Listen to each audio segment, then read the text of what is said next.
학생은 멋쩍은 듯 머리를 한번 극적이고는 손에 쥔 휴대폰으로 시선을 옮겼다. 아니 뭐 10년이 넘었는데 기억 못할 수도 있지. 그동안 태풍에 온갖 이름을 다 갖다 붙였는데 일일이 기억 못하는 게 당연하지 않나? 곤충 이름은 좀 많았어야지. 곱슬머리 남자가 학생에게 윙크를 보냈다. 시간이 제법 지나긴 했죠. 저는 그때 태풍 이름이 매기인 줄 알았다니까요. 헤드헌터도 거들었다. 그런데 이모님은 어디 가셨죠? 사업가가 빈 옆자리를 힐끗 보고 나서 주위를 둘러보았다. 언제부터 없었던 거지? 주방장이 이제서야 알았다는 듯 입을 열자 맞은편에 앉은 헤드헌터가 말했다. 처음부터 여기 끼지 않았는걸요? 아니에요. 제 옆자리 앉는 걸 봤어요. 사업자가 대받아쳤다.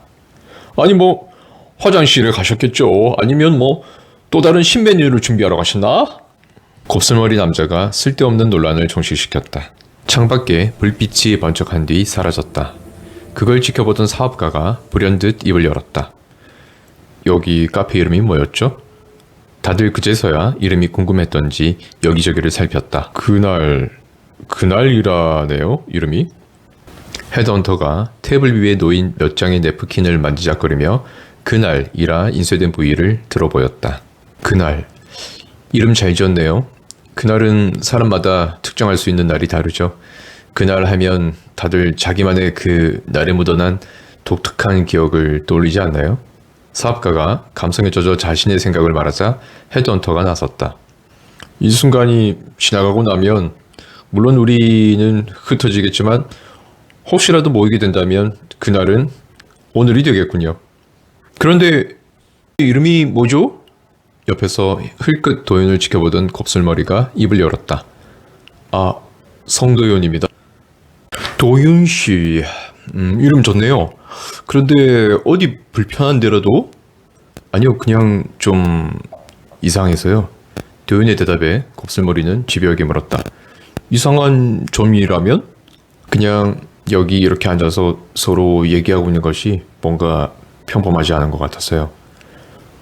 사실 저도 좀 이상한 생각이 들었어요. 이 골목엔 카페가 없었거든요. 어제 이곳을 지날 때만 해도요. 주방장이 도윤의 기분을 공감하자 헤드헌터가 질문을 던졌다. 그런데 여기 카페가 있는 건 어떻게 알고 왔어요? 주방장은 잠시 머뭇거리다 대답했다. 그러게요. 잘 다니는 골목은 아닌데 오늘따라 이 길로 지나가고 싶더라고요. 도윤 씨는요? 아, 저는 이 골목이 지름길이라서요. 저도 여기에 카페가 있는 줄은 미처 몰랐어요. 혹시 여기 자주 오시는 분 있나요? 단골로 말이죠. 헤드헌터가 모두에게 질문을 던지자 다들 곱슬머리 남자를 쳐다보았다. 허허, 저도 여기 처음이에요. 이모님도 오늘 처음 봤고요. 그런데 얼굴이 참 맑은 게 호감 가지 않던가요? 전 앞으로도 자주 오고 싶던데. 우리끼리만 얘기하지 말고 저기 학생도 좀 끼워줍시다. 그리고 저기 선생님도 조용하시네요.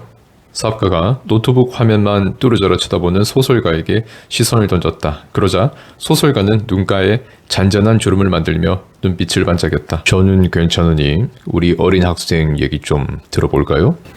자신에게로 이목이 집중되자 학생은 자세를 고쳐 앉았다. 학생이 이름이 뭐지? 아, 미안해. 친동생 같아서 말을 놓았네. 곱슬머리의 물음에 학생이 대답했다. 괜찮아요. 제 이름은 정우진입니다. 우진 군은 고민이 있어요? 소설가의 물음에 우진이 머뭇거리자 곤란하면 말하지 않아도 괜찮아요. 하지만 이런 기회도 없을 거예요. 낯선 사람들이 관심을 가지고 들어준다는 것. 그리고 태풍이 그치면 앞으로는 만나지 않을 사람들인걸요.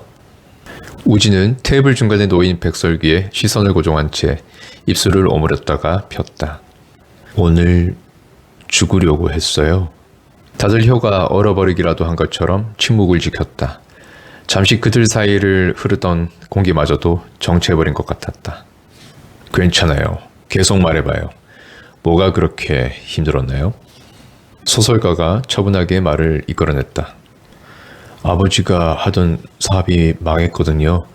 집안 분위기는 험악하고 아직 1학년이라 졸업할 때까지도 앞이 캄캄하고 지금은 휴학하고 군대에 빨리 가려고 해병대에 지원했어요. 그런데 왜 죽을 생각을? 우울해요. 사람을 봐도 길을 쳐다보고 있어도. 옆에 앉았던 도윤이 자신도 모르게 우진의 등을 문질러주고 있었다. 말을 잘 꺼내지 않던 도윤이 차분한 목소리로 입을 열었다. 1학년이면 20살이겠네요. 저도 그 나이 때 비슷한 문제로 많이 힘들어 했었어요. 정말 죽을 생각도 했었죠.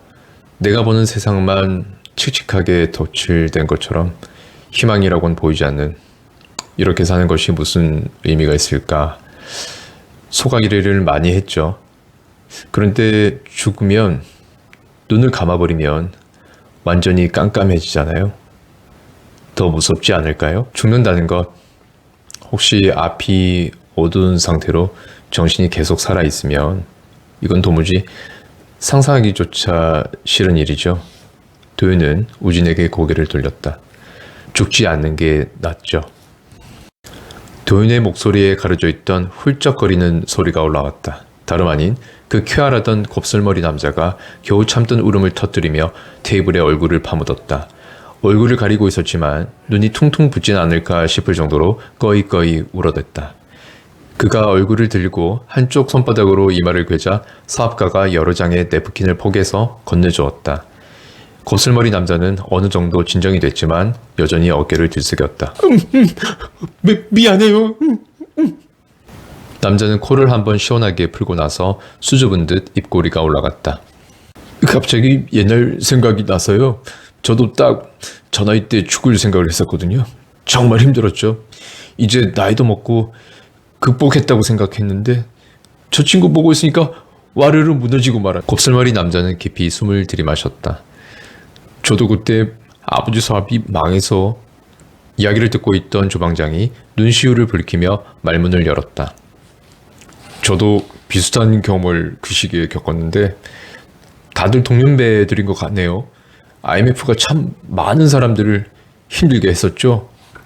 잠자코 그 말을 듣고 있던 우진이 고개를 들어 조방장에게 의문에 찬 눈빛을 던졌다. 왜 그래요? 뭐가 이상한 게 있어요? 주방장이 묻자 우진이 조심스럽게 말을 꺼냈다. IMF요? 예, 내가 20살 때 IMF가 대한민국을 덮쳤죠. 아저씨가 몇 살이에요? 38이요. 그럼 18년 전에 IMF를 겪으셨다고요? 주방장은 고개를 끄덕였다.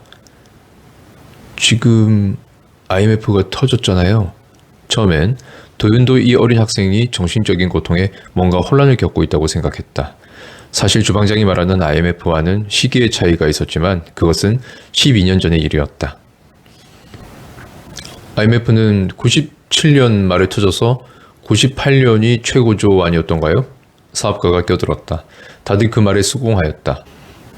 예, 작년 말에 터져서 지금 가장 힘들 때죠. 저희 아버지 사업도 몇 달 전에 망했고. 그 말에 헤드헌터가 물었다. 지금이 몇 년도죠? 1998년이요. 도윤은 이 어린 학생이 생각보다 정신적인 문제가 심각하다고 생각했다. 잠깐만요. 다들 IMF 겪었죠? 헤드헌터의 물음에 모두가 고개를 끄덕였다. 그런데 언제 겪었어요? 헤드헌터의 다음 질문에 사업가가 가장 먼저 대답했다. 저 학생 우진 군의 나이대죠? 우진은 여전히 혼란스러워 보였다. 자, 그럼 우리 여기서 한번 짚고 넘어갑시다. 열과 날짜에 이어 제 3탄 연도를 한번 말해보죠. 곱슬머리 남자는 다시 원래의 모습으로 돌아갔다. 자, 올해가 몇 년도죠? 2016년이요? 2014, 2020년이요? 2010년. 우진은 당황스러운 표정으로 숫자를 뱉어냈다. 1998년도요. 침묵이 흘렀다. 어린 학생만의 문제가 아니었다. 곱슬머리가 소설가의 눈과 마주치자 대답을 재촉했다. 2028년입니다. 혹시 다들 숨기고 있는 건 없나요? 뭐 정신병 일형이라든지 뭐 그런 거 있잖아요. 아니면 장난치려는 건 아니죠? 곱슬머리가 돌아보았다. 그러나 모두의 표정이 심각했다. 그때 도윤이 자리에서 일어났다. 죄송합니다. 사실 처음부터 이상하다고 생각했는데 이건 아닌 것 같습니다. 전 먼저 가보겠습니다. 도윤은 나무 의자에 널려있던 재킷을 집어들고 소류 가방을 겨드랑이에 낀 채 문으로 향했다. 도윤씨, 밖은 위험해요. 도윤은 아랑곳하지 않고 문을 열고 방을 나서려 하였다. 콱과광! 벼락이 내리치며 맞은편에 서 있던 가로등에 불꽃이 튀었고 거칠은 바람이 마치 살아있기라도 한 것처럼 도윤의 소류 가방을 낚아채 어디론가 가져가 버렸다.